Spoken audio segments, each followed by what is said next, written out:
I was so preoccupied with worrying about what Theresa May would do during the G7 summit, whether she would work on building the bridges, strengthening connections between foreign leaders, working on the relationship between us and Canada and China. Everything that really we need to be doing to make sure that Britain doesn't collapse when we leave the European Union, that I didn't stop to think about what Trump would do. Now, a little bit of background. I might have said this before in this channel, I'm not sure, but when Obama had his morning reports, his daily morning reports, they were about 300 pages long, and that was considered to be fairly short. Excuse me. Within a few months, Trump had taken those 300 pages and got them down to one page. And then, because one page was too much for him to read, he'd cut that down to one page that was mostly pictures and graphs. And when Trump came over to Europe last year, his aides told European diplomats, European leaders, that you have to give Trump tweet-sized bits of information with his name all over the place, otherwise he won't pay attention.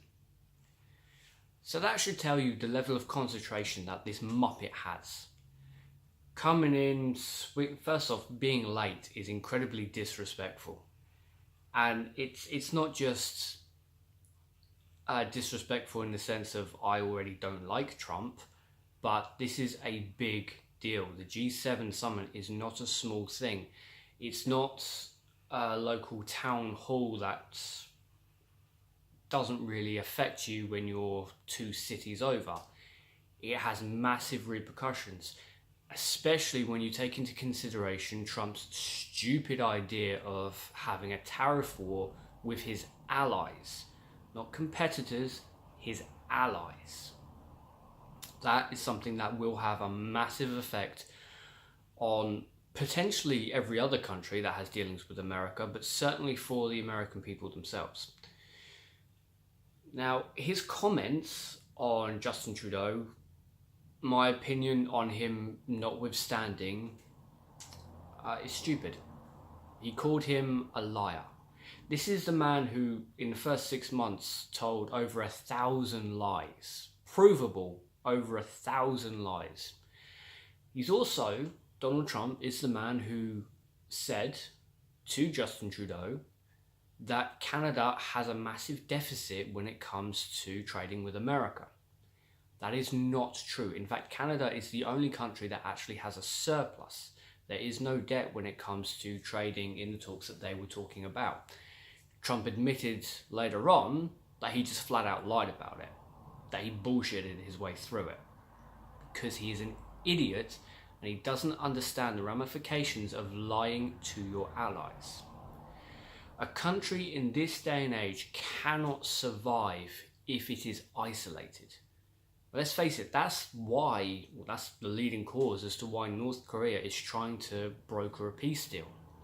It's not because Kim Jong-un suddenly woke up one morning and thought, oh shit, you know what, all these death camps and these murders and killing people with tanks because they fall asleep, yeah, that's not where we should be. No, it's because he knows he's in a crumbling, failing country. So when South Korea offers an olive branch, when China offers an olive branch, then it's something that he has to take.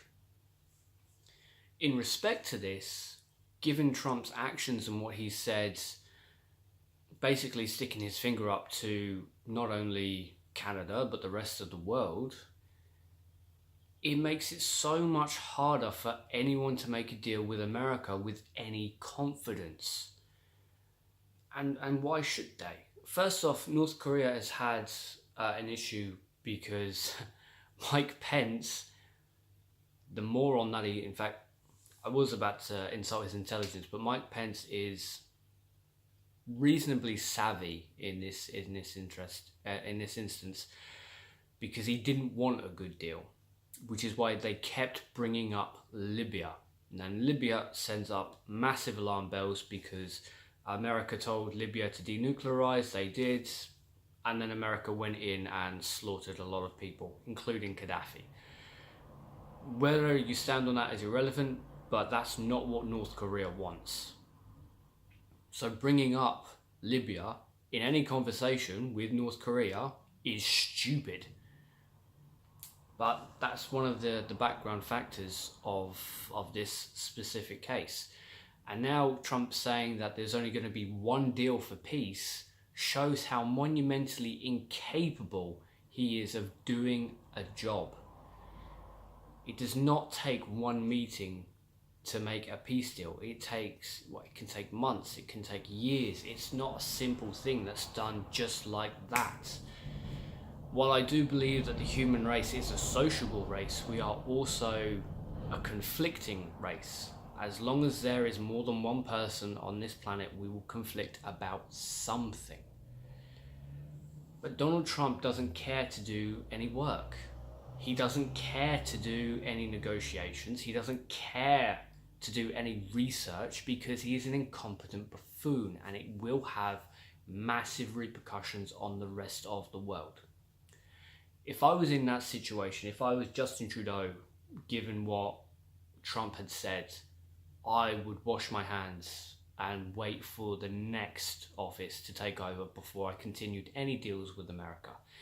It would suck and there would be a backlash, but Canada has Mexico, Canada has Europe, Canada excuse me, could have the United Kingdom, which would benefit us quite a bit as well.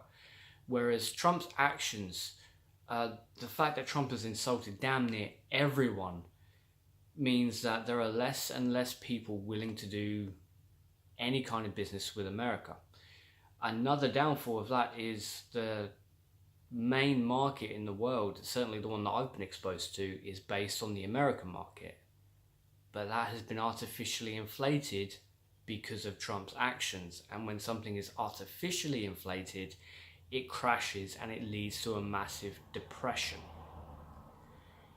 Trump's actions show how incompetent he is and highlight a lot of worries and actual dangers that we are going to have to face up pretty damn soon. It's a shame that I couldn't just worry about what Theresa May was going to do during this summit.